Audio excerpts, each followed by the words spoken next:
মসুর ডাল দিয়ে থোড়ের ডালনা বানাবো। এই থোড়টা নিয়েছি এবং মসুর ডাল নিয়েছি। এই মসুর ডালটাকে আমি ধুয়ে ভিজিয়ে রাখবো এবং থোড়টাকে কেটে নুন হলুদ মাখিয়ে রাখবো। আমি প্রথমে থোড়টা কেটে নিচ্ছি। থোড়গুলো আমি এইভাবে কেটে নিয়েছি এবং এগুলোকে জল দিয়ে ভালো করে ধুয়ে নিচ্ছি। 2-3 বার ধরে ভালো করে ধুয়ে নেব চটকে।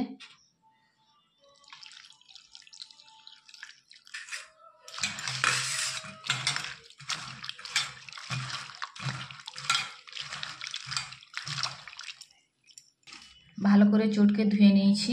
এর মধ্যে আমি দিয়ে দিচ্ছি হলুদ গুঁড়ো এবং কিছুটা লবণ দিয়ে ভালো করে চটকে মাখিয়ে রেখে দিচ্ছি বেশ কিছুক্ষণের জন্য।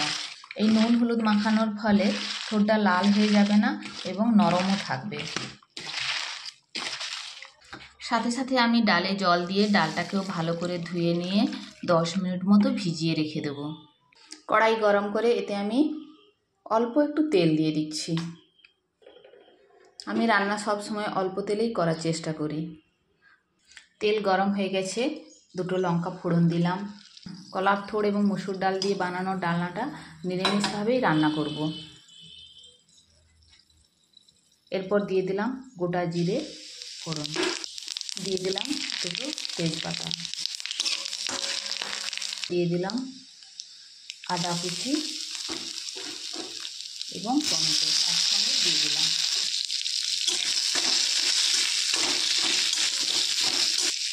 মশলাটা বেশি ভাজবো না, আদার কাঁচা গন্ধটা চলে যাওয়া পর্যন্ত আমি মশলাটা ভাজতে থাকবো। আদার কাঁচা গন্ধ চলে গেছে। এর মধ্যে দিয়ে দিলাম হলুদ এবং প্রয়োজন মতো লবণ এবং দিয়ে দিচ্ছি একটা কাঁচা লঙ্কা চিড়ে, দিয়ে দিলাম সামান্য একটু আলু। মশলা সহ আলুটা আমি কিছুটা ভাজতে থাকবো ঢাকা চাপিয়ে।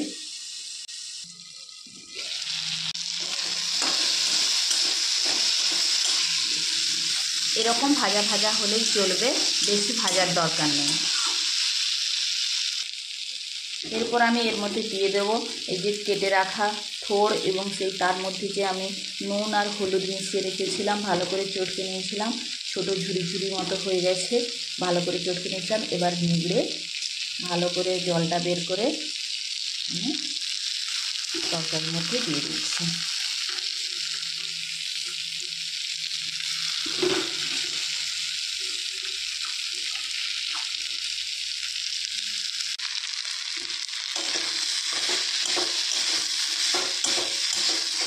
ভালো করে মিশিয়ে নিয়ে 2 মিনিট কষাতে থাকবো। 2 মিনিট পর ফিরে এলাম।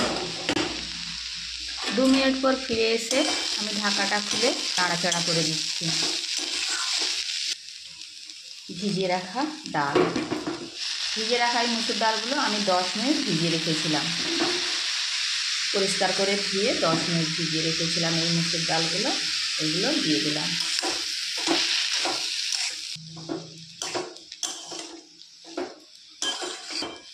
ডাল এবং থোড়টা আমি কিছুক্ষণ কষাতে থাকবো।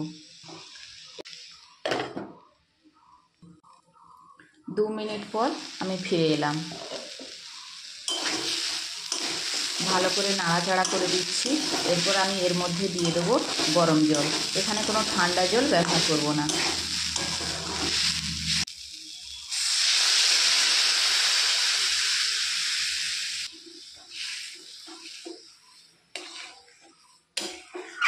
এরপর আমি অল্প আঁচে ধীরে ধীরে সেদ্ধ হতে দেব।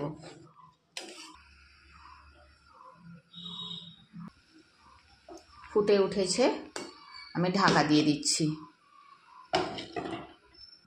আমি 5 মিনিট পর ফিরে এলাম।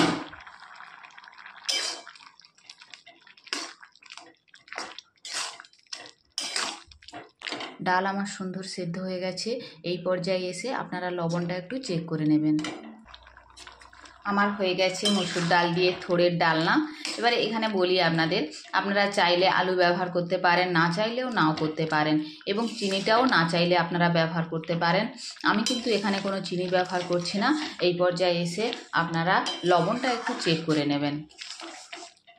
এইটা ভাতের সঙ্গেও খেতে পারেন এবং রুটি পরোটা সব কিছুর সঙ্গে এই ডালনাটা ভালো লাগবে।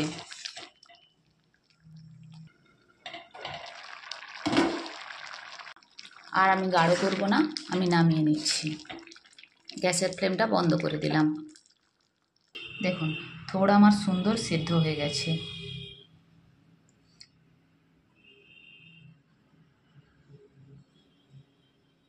সুন্দর সিদ্ধ হয়ে গেছে এবং আলুও সিদ্ধ হয়ে গেছে।